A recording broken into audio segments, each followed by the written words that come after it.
à l'école médicale de Harvard, à Boston, le docteur Imin Lee et son équipe ont décidé de mieux évaluer l'impact de la sédentarité sur la santé.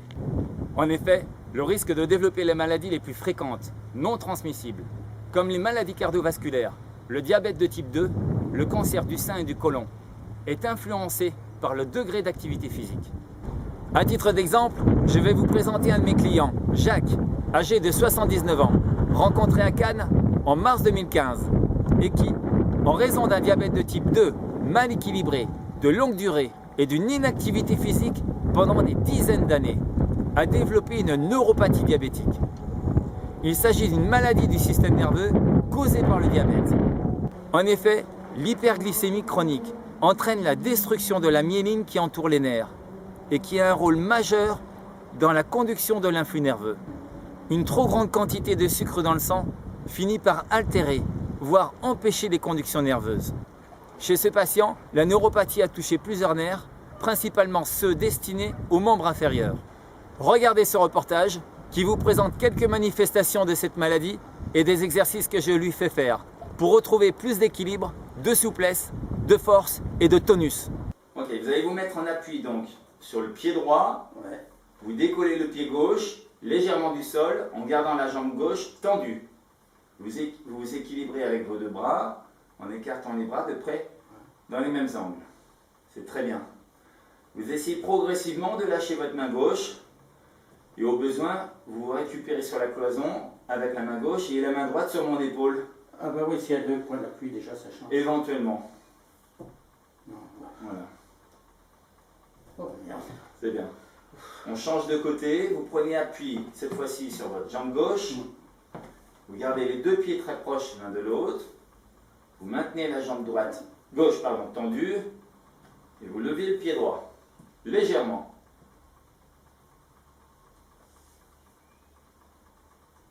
Progressivement, vous lâchez la cloison. Et si vous partez dans mes bras, je vous rattrape.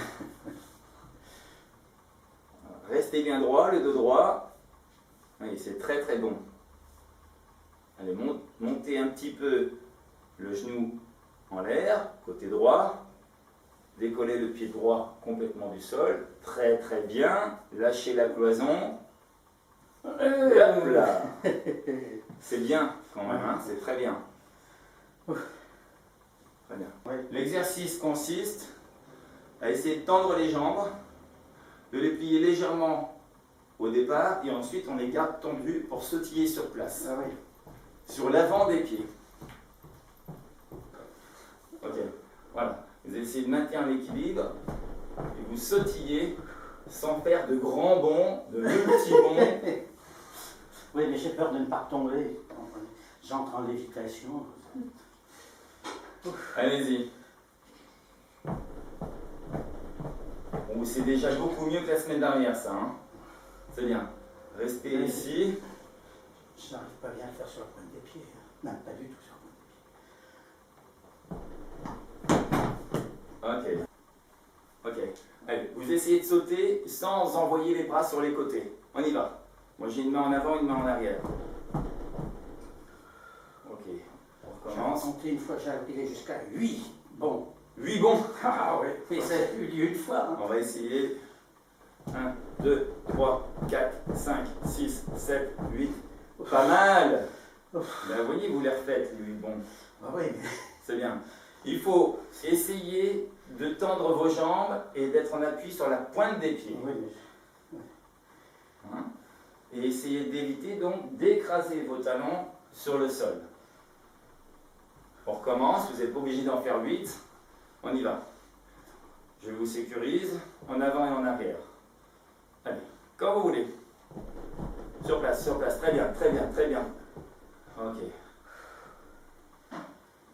On recommence, dos droit, parfaitement droit. On tend les jambes et on y va. Petite flexion au départ et ok, jambes tendues, jambes tendues. Sur la pointe, sur la pointe. Ah ouais. Récupérez. Dernière fois. Très bien, allez-y. Tendu, tendu, tendu, tendu, tendu. Non, non. Ok. Reposez-vous.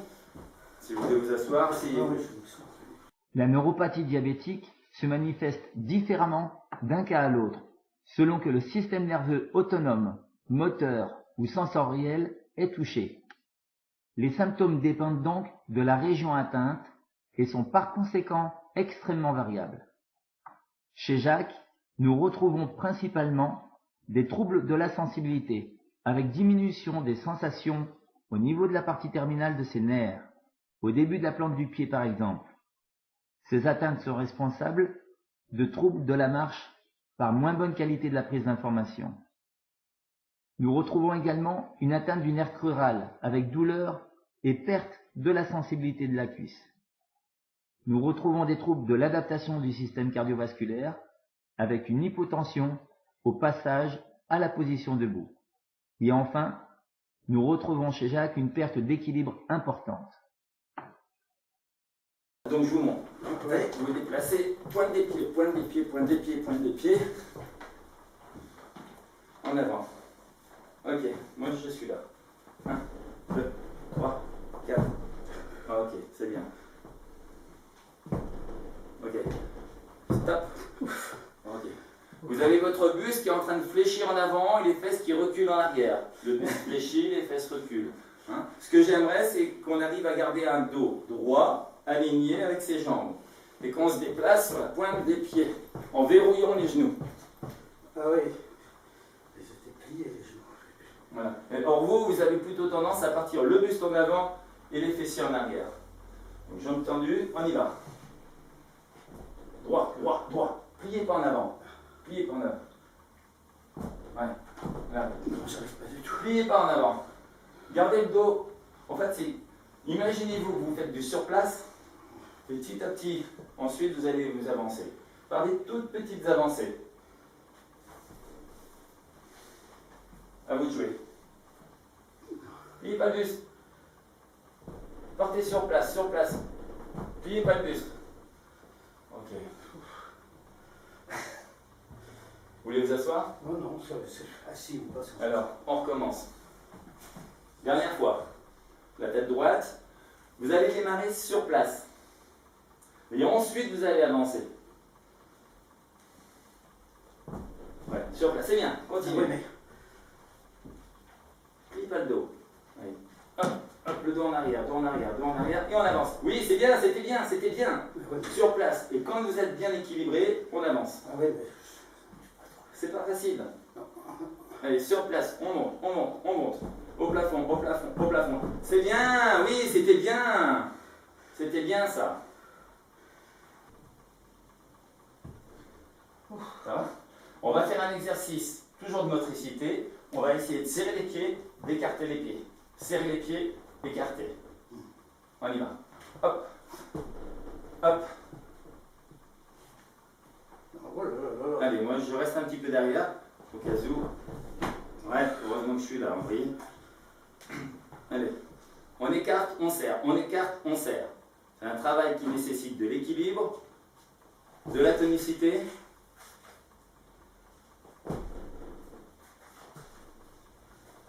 Bien. Je n'arrive pas à retrouver l'équilibre. Concentrez-vous. Vous êtes en appui sur vos deux pieds. On serre, on écarte. On serre, on écarte.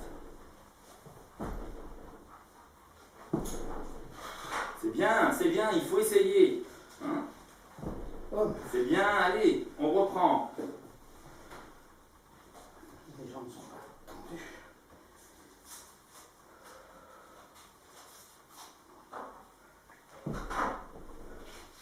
Alors, vous allez essayer de faire des petits écarts. Ne cherchez pas à faire un grand écart facial. Hein. Voilà, un tout petit écart, ça me suffit, moi. Et on resserre, on serre, on écarte, on serre, on écarte, on serre, on écarte. C'est normal que ce soit difficile, c'est la première fois que vous faites cet exercice. On y va? Tony, tac, tac, je serre, j'écarte, je serre, j'écarte, j'écarte. Ouais. Tac, et j'écarte, et je resserre, et je récarte. À la fois prochaine. Ok. Vous allez vous mettre maintenant, cette fois-ci, ici, là, en face de moi. Voilà. Et là, vous allez monter, hop, un genou, hop, toujours le même côté. Je monte genou droit et je sautille sur le pied gauche. Je monte genou droit et je sautille sur le pied gauche. Tac. Je donne une petite impulsion sur le pied gauche en montant mon genou droit. Hop, hop, hop, bien équilibré. Hop, hop, hop. Quand je monte mon genou droit, j'élève le bras opposé pour équilibrer mon corps. Oui, oui. Allez, vous allez essayer. Ah, c'est bien. Toujours le même côté. Hein. Côté de votre choix. Voilà, il faut donner une impulsion sur le pied gauche.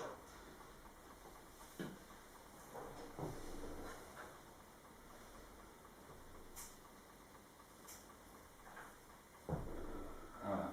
Bon, on constate simplement qu'il n'y a aucune impulsion sur la cuisse gauche et le mollet gauche. Ça, c'est évidemment lié à la neuropathie. Mais même si aujourd'hui vous n'y arrivez pas, je ne suis pas certain que vous n'y arrivez pas dans un jour, 2 jours, 3 jours, une semaine ou 15 jours, voire plus. Donc on essaye. Voilà, ça ne peut être que positif pour la neuropathie, pour cette pathologie. Voilà. Ah, les pieds, j'étais un peu plus sur la pointe du pied. Allez. Il faut absolument décoller le pied gauche. Ouais, stop. Vous allez essayer de faire la même chose, mais encore plus explosif. Vous montez le genou droit, ping. Oui, voilà, c'était bien ça. Le fait de monter votre genou droit de manière explosive ou explosive va favoriser, va aider l'impulsion du pied gauche.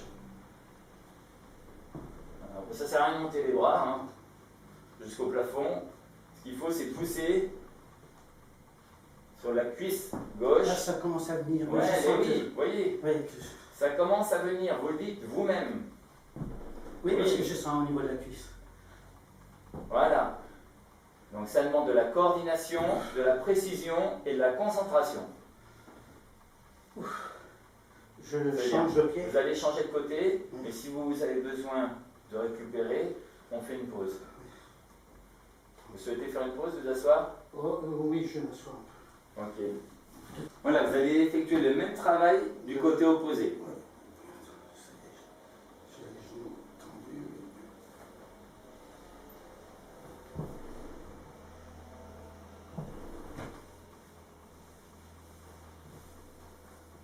Pourquoi vous levez le bras droit et le bras gauche reste aligné? Le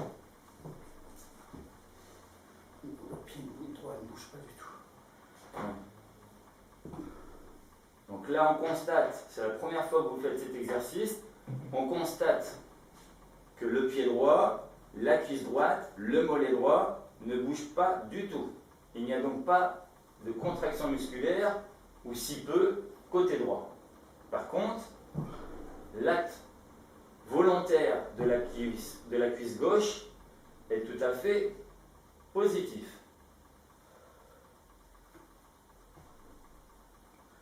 Bien. Ok, reposez-vous quelques secondes. Vous allez refaire cet exercice de manière plus explosive. Oui. Hein? Je vous montre.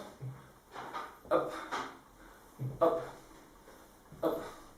Je pousse sur la jambe droite, le mollet droit et les muscles extenseurs du pied côté droit.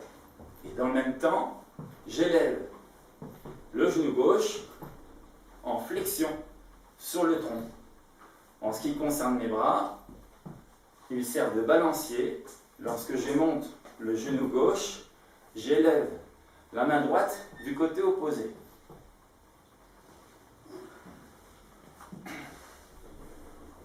À vous de jouer.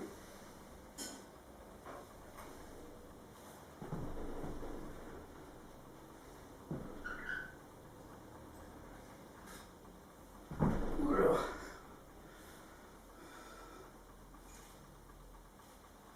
C'est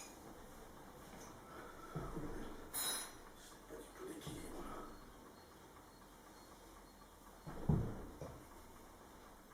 Allez, poussez sur cette cuisse-là. Il faut pousser sur la cuisse droite.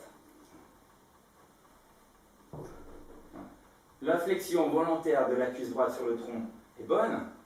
Par contre, il n'y a pas de poussée du côté droit. Là, concentrez-vous sur la cuisse droite, le mollet droit et les muscles extenseurs du pied côté droit.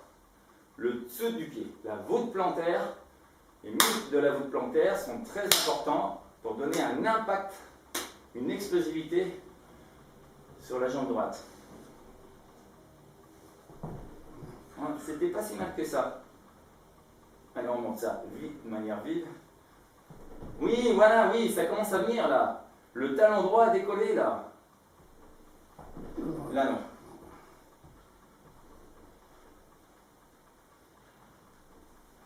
Oui, légèrement, votre talon droit a décollé. Pour moi, c'est positif. Encore. Donc là, cet exercice de gainage vous oblige à contracter de manière simultanée la sangle abdominale et les muscles fessiers ici. Oula, c'est bien mou d'ailleurs. Alors, quand je dis ça vous oblige, allez, contractez les fessiers. Voilà, ça c'est mieux. Et contractez vos abdominaux ici dessous. Parfait. Dans cet exercice de gainage, vous renforcez les muscles abdominaux, notamment le muscle transverse, qui est le muscle le plus profond des abdominaux, qui enveloppe tous les autres abdominaux depuis la ligne blanche en avant du tronc, d'accord? Et il enveloppe donc tous les autres abdominaux, y compris sur les côtés, jusqu'au rachis. Le transverse permet de rentrer le ventre ou de le sortir. En l'occurrence ici, c'est un travail en isométrie, sans raccourcissement des fibres musculaires, sans contrainte. Vous allez vous asseoir sur les fesses sur les chevilles. Voilà. Asseyez-vous, asseyez-vous. Allongez les pointes de pied et le front par terre. Couchez-vous à plat ventre. Allez, baissez les fesses en bas. Allez, les fesses sur les chevilles. Voilà. Essayez de baisser les fesses sur les chevilles, sur les talons, de mettre vos pieds en extension. Vous voyez, ça montre une certaine raideur. Parce que normalement, on doit pouvoir avoir les fessiers sur les talons et les chevilles complètement en extension. Ok, ok. Allez, montez les hanches, montez les hanches. Voilà. Cet exercice de gainage permet de renforcer principalement les muscles obliques. Vous avez le grand oblique qui part des côtes ici, d'accord, et qui descend sur la ligne blanche des abdominaux, c'est-à-dire sur l'avant. Voilà. On a également les faisceaux du muscle grand droit qui travaillent ici, qui descendent jusqu'au pubis. Et puis, on a également quelques faisceaux inférieurs du grand droit qui descendent plus sur le côté, qui partent de la dernière côte, des dernières côtes. Et puis, vous avez le muscle petit oblique qui part de la hanche et qui monte là, sur le côté. Il a des faisceaux vers le haut et à l'horizontale et vers le bas jusqu'au pubis. On respecte l'alignement du tronc, des hanches et des jambes. Très bien. Et on monte assez haut. Très bien. Et là, vous sollicitez les muscles. Oui, je sens. Petit oblique, grand oblique sur le côté Je sens ici. aussi au niveau des mollets.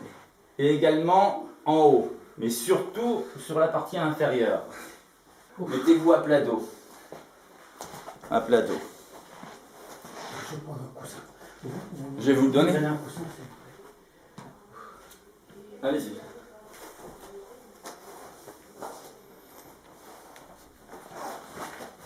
Quand vous vous tournez à plat dos, j'ai l'impression que vous prenez toujours la position la plus compliquée. Ouais. Bien. Comme ça, je peux rester longtemps. Ouais. Nous allons passer sur un travail d'étirement. Je vais vous demander de fléchir la jambe droite en rapprochant le talon près de la fesse, puis la jambe gauche. Voilà, en rasant le sol. Vous gardez la tête sur votre oreiller. Parfait. Le premier mouvement d'étirement va étirer le carré des lombes, c'est-à-dire vos lombaires, les muscles lombaires. Voilà, on va commencer par la cuisse droite, vous vous laissez faire. On ramène la cuisse droite contre le tronc. Vous écartez un petit peu votre bras s'il vous plaît. Juste, voilà, les deux parallèles, les deux bras du même niveau. Et là, vous vous laissez faire. Je comprime légèrement la cuisse droite sur votre tronc, de manière à étirer dessous le carré des lombes côté droit. Vous expirez, Je vais vous demander de souffler tranquillement, on continue. Vous inspirez tranquillement par le ventre principalement et vous soufflez en rentrant le ventre. Vous laissez passer un filet d'air à travers la bouche et le nez. Inspirez. Et en expirant, je vais exercer une pression légèrement plus importante. Si j'appuie trop, vous me le dites. Non, ça va. Soufflez. Oui, c'est bien, ça descend, ça descend. L'expiration favorise le relâchement musculaire et nous permet de gagner de l'amplitude. Laissez-vous aller. Inspirez. Tranquillement. Et vous soufflez quand vous voulez. Et l'expiration me permet de pousser les genoux vers le tronc et donc d'étirer les muscles lombaires. Inspirez. Soufflez. Tranquillement, rentrez le ventre, relâchez. Relâchez les tensions, relâchez les pressions, même dans les épaules, les bras, la cage thoracique. Bien, on va ramener le genou droit sur le buste, monter le talon ici, et vous allez allonger la jambe gauche, le talon à ras du sol. Allongez ce pied, cette jambe à ras du sol, allongez par terre. Voilà. Vous vous laissez faire, on va étirer la partie postérieure de la cuisse. Oui, alors là, je le Ici. sens, ça. Vous rentrez un petit peu votre menton.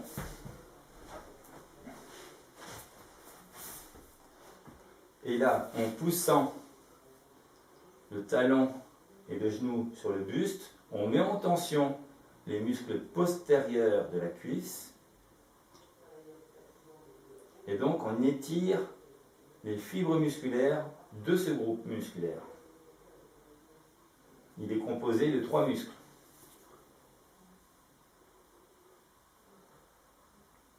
Voilà. Inspirez. Soufflez. Pliez davantage votre genou en direction de votre épaule. Voilà. Et là, inspirez. Et soufflez de manière à étirer les muscles postérieurs de votre cuisse gauche. On inspire, je relâche un peu, ramenez le genou plus vers vous en flexion, voilà.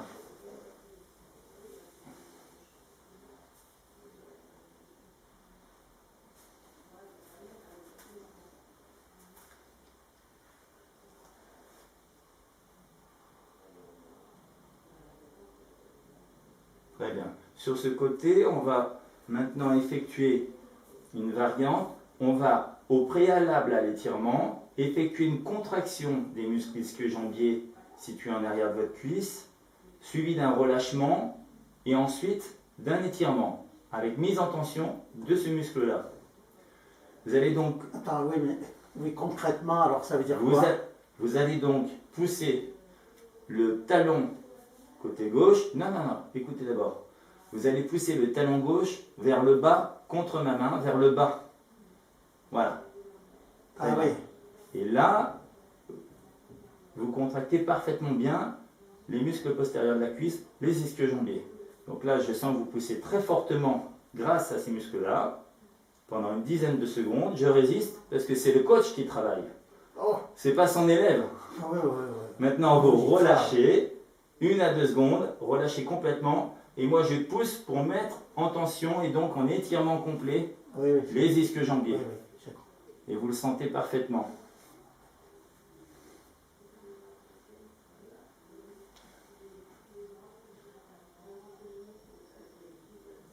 Ok, on relâche.